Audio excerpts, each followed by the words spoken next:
Hola, mi nombre es Joaquín Sarrión Esteve y soy profesor titular de Derecho Constitucional en la UNED, donde además soy titular de la cátedra Jean Monnet, Gobernanza y Regulación en la Era Digital.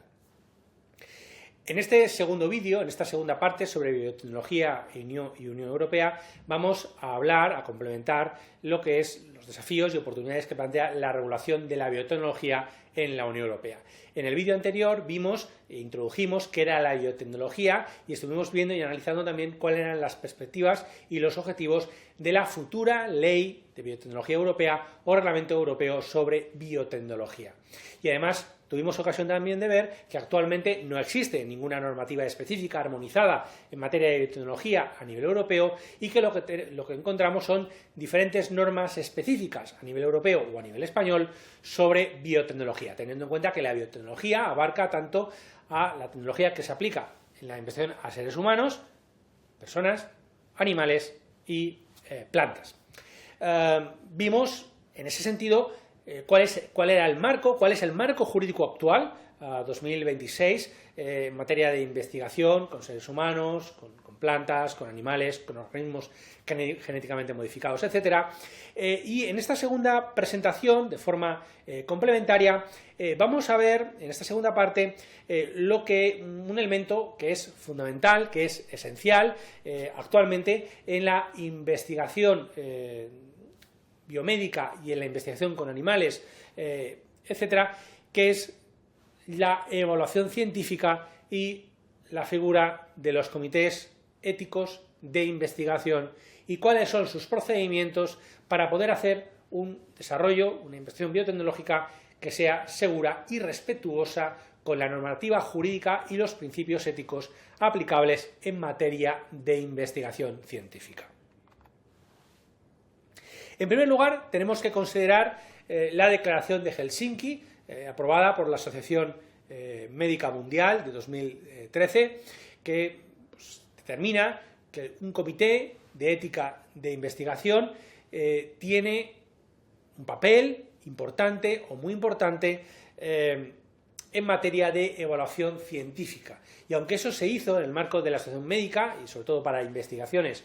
con seres humanos, es una declaración que se considera aplicable también a los comités de ética de investigación que se ocupan de otro tipo de investigaciones científicas aplicables a la biotecnología. Bien, una vez dicho eso de la declaración de Helsinki, tenemos que tener en cuenta que una de las normas aplicables y más importante en materia de biotecnología y en particular en biotecnología humana es la Ley de Investigación Biomédica de 2007, la ley española, que regula actualmente en España los comités de ética de investigación. Establece esta ley que los comités de ética de investigación deben estar acreditados por el órgano competente en el ámbito de sus competencias, bien sea estatal o bien sea autonómico. Además, esos comités de ética de la investigación correspondientes a los centros que realizan investigación biomédica deben cumplir una serie de criterios que garanticen su independencia e imparcialidad, y a esto responde la acreditación y control por parte del Estado o de las comunidades autónomas de estas garantías por parte de los comités. Por un lado, tienen que tener en cuenta que la independencia e imparcialidad de sus miembros respecto a los promotores e investigadores de los proyectos debe ser respetada y se debe garantizar también su composición multidisciplinar, dado que las investigaciones biomédicas que van a evaluar pueden ser de diferentes disciplinas, no es lo mismo la psicología que el derecho, que una investigación, por ejemplo, en otro ámbito. La autoridad competente puede disponer la creación de comités de ética de la investigación que desarrollen sus funciones en dos o más centros, es decir, puede haber un comité por centro o puede haber comités supercentros que evalúen la actividad científica en diversos centros. Podría perfectamente una comunidad autónoma decidir que hubiera un único centro de ética de investigación para todos sus hospitales, por ejemplo, o un comité para cada uno de los hospitales. Por otro lado, los miembros del Comité de Ética de la Investigación deberán efectuar declaración de actividades e intereses y se abstendrán de tomar parte en las deliberaciones y en las votaciones en las que tengan un interés directo o indirecto en ese asunto. Además,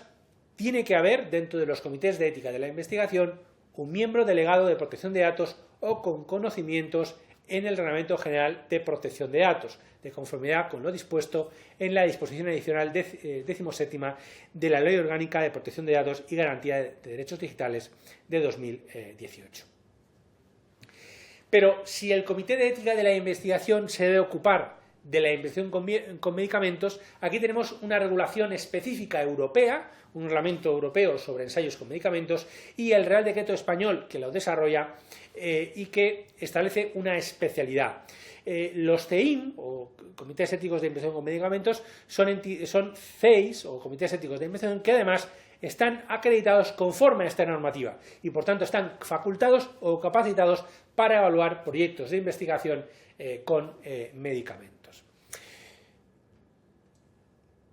La EMS, en coordinación con las comunidades autónomas, a través del Comité Técnico de Inspección, es la que fija los criterios específicos comunes para lo que es la acreditación, la inspección y la renovación de acreditación de estos comités con medicamentos. Bien, esto es una perspectiva general. ¿Cuáles son las funciones de los comités de ética de investigación? Dice el artículo 12.2 de la LIM, evaluar la cualificación de la investigación principal y la del equipo investigador, así como la factibilidad del proyecto que evalúan, ponderar los aspectos metodológicos, éticos y legales del proyecto de investigación, es decir, no solamente evalúa éticamente, también legalmente, y ponderar el balance de riesgos y beneficios anticipados que se pueden dimanar, que pueden derivar del estudio que se va a desarrollar,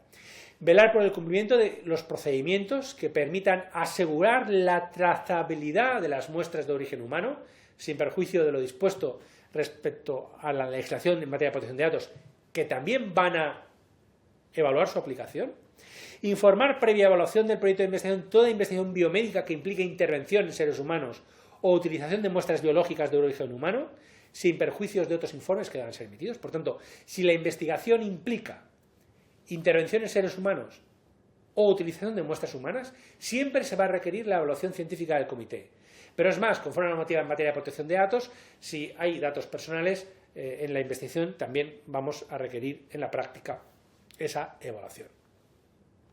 De hecho, dice la norma que no podrá autorizarse o desarrollarse el proyecto de investigación sin el previo y preceptivo informe favorable del Comité Ética de Investigación. Esto reproduce el principio establecido en el artículo 2, letra D, de la propia Ley de Investigación Biomédica. Es un requisito el dictamen previo del Comité de Ética de Investigación del centro o lugar donde desarrollemos nuestra investigación.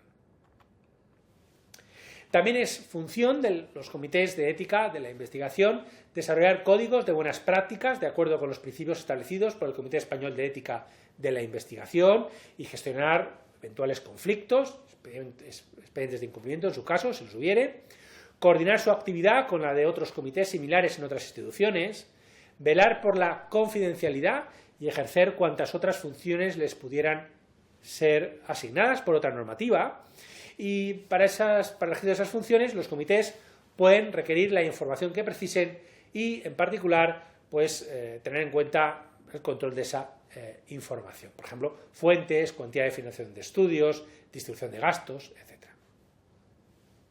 El CEI debe controlar el cumplimiento de la normativa relevante. Antes hemos dicho que el control o evaluación no solamente es ética, sino también jurídica. Y esto es importante porque tenemos que tener en cuenta que en función de si la investigación utiliza únicamente muestras humanas o es investigación con seres humanos o también con datos o solamente con datos, pues vamos a tener que tener en cuenta o manejar, el comité va a tener que tener en cuenta o manejar una normativa distinta a la hora de evaluar el proyecto. En materia de datos, pues obviamente vamos a tener que tener en consideración ya no solamente la LIM, sino también el Reglamento General de Protección de Datos y la Ley Orgánica 3/2018. Y en el caso de que haya transferencias de datos con otras entidades o incluso con entidades de terceros países o europeas, pues tener en cuenta que los acuerdos cumplen los requisitos. En el caso de que los acuerdos de transferencia no sean de datos, sino de materiales genéticos, pues que los MTAs también cumplen los requisitos aplicables, en particular el Real Decreto 65/2006, por el que se establecen requisitos para la importación y exportación de muestras biológicas.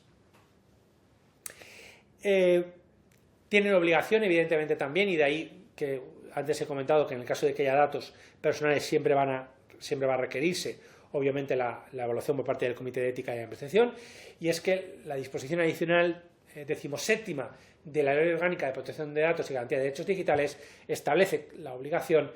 de los comités de ética de investigación de informar sobre los proyectos de investigación, las investigaciones que se vayan a desarrollar, que utilicen datos relativos a la salud. Concepto de los datos relativos a la salud muy amplio, porque cualquier dato de carácter personal que pueda informar sobre la salud de una persona sería un dato relativo a la salud. Bien, con eso terminaríamos la perspectiva de esta segunda sesión o esta segunda videoclase sobre biotecnología y Unión Europea, en la que habríamos visto la pata o las funciones de los comités de ética de la investigación, tal y como están desarrollados actualmente en la Ley de Investigación Biomédica Española y las referencias a otras normativas que hemos mencionado, en espera de una futura normativa europea que pueda actualizar esta cuestión. Muchas gracias por la atención.